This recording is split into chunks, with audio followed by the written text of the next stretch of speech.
I am pretty, insane's not the right word, but I'm pretty hard about, like, I will just pull over and sleep. I will find a spot and just pull over and sleep if I start getting there. Yeah. Because I worked so many years on the road. Like, dude, we used to do, God, man, like we would do I used to do these Hibbett Sporting Goods. We'd go in and retrofit the unit. You know, they'd rent out a new lease unit. We'd go in and make it all their stuff. We'd finish one in wherever, like Killeen, Texas. Yeah.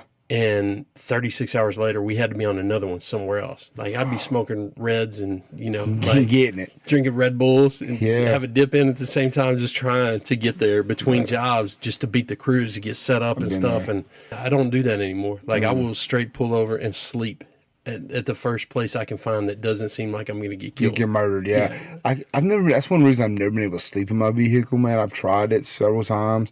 I'd work in, say, San Francisco, and I'd drive. And Albuquerque's about halfway from San Francisco to Mississippi, and that's 16 hours. How much? 16. I'll start to say, because it's 10. Oh man, that's a brutal drive. So you came in on the 8. You're coming in 8 from San Francisco over to Tucson, and that's a lonely drive. There's like dead cactuses that look like they were torched. Terrible, man. It's such a terrible drive. So I would get to Albuquerque. Oh wait, no, I'm sorry. That's San Diego. See, anyways, I'm sorry. It would take me down to, I want to say maybe Bakersfield and shoot me over or something. I can't remember the exact route. I've only made the drive to San Diego. I've never driven to San Francisco. I've done L.A. and San Francisco from New Mexico, and it's brutal drives either way. It's terrible. Because I did 10 before. I went I-10 all the way to, I guess, California. I guess where it goes straight to Los Angeles. Yeah, that's what I took. And then I was like, I'm not making this fucking drive again. I'll go a different route. And then I went a different route through Albuquerque. And that's what I always took, 10 one time. I was like, yeah.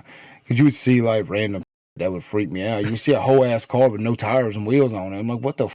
And it wouldn't be just like... That's just New Mexico, sir. It wouldn't even just be like one of them. It'd be like every couple miles there'd be a car just sitting there on its like hubs. I'm like, what the hell? That's weird. And then you would see like random ass people walking. I'm saying, man, no, I ain't coming this route no more. So we'd go through Albuquerque. And I would drive to Albuquerque, but I could never sleep in my car. So I would always just have to go get a motel room, and I'd take a nap in the motel room, and then I'd wake up and I'd shag ass another 16 hours.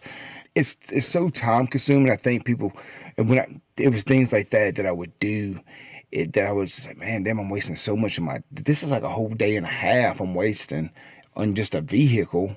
Well, yeah, well, I was fixing to say, so how much do you like it now that you fly everywhere? Because I used to do the same thing, dude. Yeah. Like, and you have to at some point. Like, sometimes, like, I drove back from North Dakota on Christmas Eve night, or I think it's Christmas Eve night. And I dropped my dad was with me. He decided, he's like, I'm riding with you. I'm not letting you drive back by yourself. Thank God. I would have killed myself. Yeah. Like, well, I was pulling this giant ass trailer, you know, and coming through Montana and shit. And, so hilly over there. I dropped him off in Albuquerque. He flew back to Dallas from there. Wow. I made it to Cruces, picked up my family, and then we drove to Texas for Christmas, you know, from there. Yeah. But, like, you look at that and you look back at what you have to do versus what you want to do. Look, I'm going to West Texas after we're done here. Yeah. Like, I'm getting in my car. I'm driving 4 hours. I got to not put out bandit signs because we don't encourage that. Yeah. But I got some rentals that got to be dealt with. I'm going out there. I've already got a room booked tonight. I did it while I was driving up here today because I can't risk my kids not having a dad because I'm trying to get there 2 hours earlier. But I've taken that risk several times. We came back from Montana one time, another 32-hour drive. Me and my buddy, he'd drive 6 hours, I'd drive 6 hours. And then when he would drive, I couldn't sleep.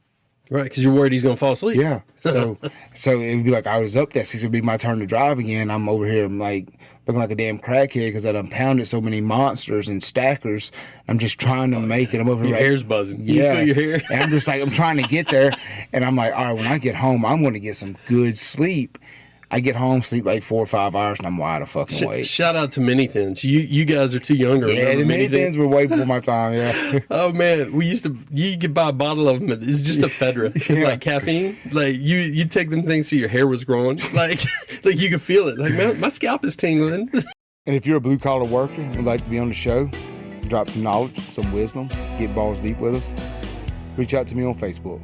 Hey, man, thanks for watching. See you next time.